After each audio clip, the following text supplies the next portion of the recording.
I went last year too. That's when I'm gonna be there. Good, good. Put me on. I won't be, but I'll put you on.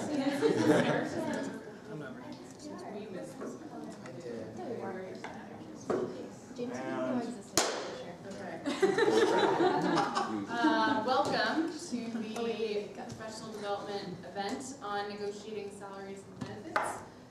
As a note, we are recording this session today for students and friends who cannot be here because of internship commitments, job commitments, class commitments. So we have a panel of 5 awesome people who are excited to share their expertise with you. They come from a variety of different offices around campus or around Seattle. Some of them working in student development, and some of them working in other industries and projects as well. So briefly, I'm Kelly Mulberg. I work in the Professional Development Committee. I'm so glad that you have all decided to join us this afternoon. So I'm going to turn it over to our panelists and have them briefly introduce themselves, and then we'll kick it off. We're going to run this kind of like a moderated discussion, and then leave some time at the end for your questions. So if you want to just jot those down as we go, we'll leave time at the end for those. Oh man, no pressure. Okay. So many of you know me. I'm Stephen Lindenberger. I'm part of the Student Development Administration program here at SU.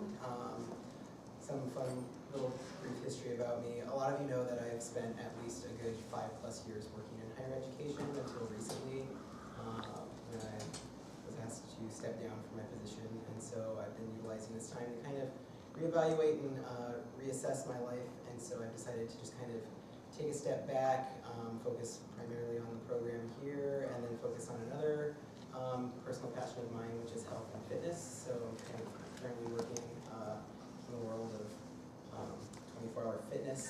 So it's equally as good of a job, you know. There's still a lot that I can present and offer to you guys as far as negotiations when it comes to salaries and benefits and everything like that. Because I've been in that situation many times, and I know good tactics, and I know good things to present to you guys. So I'm looking forward to this discussion today. I'm Beth Kreidel, and I'm currently the Executive Director of Career Services on campus. And just a little bit of history, for those of you who are at the What Matters to Me talk, you already know my history, but just a brief snapshot. I have worked in the corporate environment for 4 years prior to coming in higher ed, and then I worked in higher ed for 8 years now. So, and I've actually taught classes and workshops and things around the topic of negotiating, but there's always more to learn, and it's very subjective, this whole entire process is. So I look forward to your questions and to learning from my fellow panelists. Hi, my name is Kelly Pankert. I work here on campus in the Center for Service and Community Engagement. And before coming into higher ed, I came from the nonprofit world where I was doing a lot of advocacy and organizing. And so I think I bring to the table some of those skills. I teach an advocacy skills training on campus a couple times a year, so hopefully I'll be adding some of that. But what's interesting in the nonprofit world, at least the organizations that I came from, there very much is a culture of not negotiating for a great wage or a great salary, and there's definitely an irony that lives there of doing work for and with marginalized populations, but then not necessarily making a living wage yourself. And so over the course of my career, I've had the opportunity to think a lot about negotiating for a fair wage and being able to talk about my work in a different way.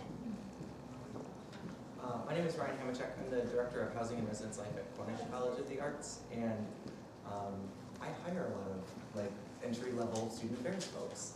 So I'm coming to the table as someone who has who's done kind of the interviewing process of hiring folks in entry and mid-level positions. Additionally, I will say that I learned from the best. Rob Kelly was here a couple of years ago, and none of the information I claim to share with you is my own. It was all bestowed upon me in a very knighting way, as I kind of looked to him for mentorship as I navigated my first real negotiation as it related to higher education. And it really was at that point that I realized that I was we were really missing a big chunk around, you know, advocating for ourselves, and had I not had him in his role of mentor, I really wouldn't have been able to have negotiated the place that I am right now. And he really kind of talked through ways that I could do it that didn't feel salesy, and they really resonated with me as someone who, you know, comes to the table with a relational focus. So anyway, I can speak to that perspective. I'm Susan Stringer, and I have a master's degree in student development. And after working at a university for a couple of years, I transitioned into corporate America and worked in human resources and was the employment and training and OD manager for a high-tech company here locally, and hired for a software development company. And then I went on to be a retained executive search consultant. And about 14 years ago, I found my current position, which is doing career transition work for people at all levels and organizations. So part of what I do in my career transition work is take all my history of hiring people and teach my clients how to negotiate. So this morning I got a call, and one of my clients had gotten an offer, and so she came to my office, and we figured out her negotiation strategy, and she just went back and asked for more money and more stock options, and I'm waiting to hear how it goes. So I do this on a daily basis, and I think there's a real skill and an art about not ticking off the person that you're communicating with, or not coming across as it's all about me, but really being genuine and authentic, and how you deal with people in that kind of precarious relationship. So obviously we have a wide variety of perspectives that are coming here today. So we're kind of just going to walk through some questions, and like I said, for anyone coming in late, we're going to leave some time at the end for your questions, so be thinking about those as we go along. Just to kick us off, we're here talking about negotiating salaries and benefits. Why is this important? And then kind of to tack onto that, what are the long-term consequences if you don't negotiate up front? Oh, And it doesn't have to go as you feel so led. I can go. I have three really quickly, and the people that know me well in this room know that I'm not usually really quick. So my first point is because you're worth it. Like, they sound like a cosmetic commercial, which is fine. But really, it's because the work that you've put into this program and the work that you've put into yourself, you know, puts you on the market in higher ed as a candidate that is worth advocating for.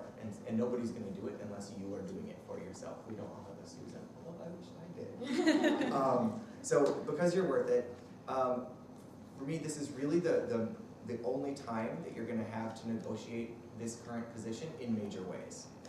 This is the time where there's the most flexibility, often as it relates to positions in higher education.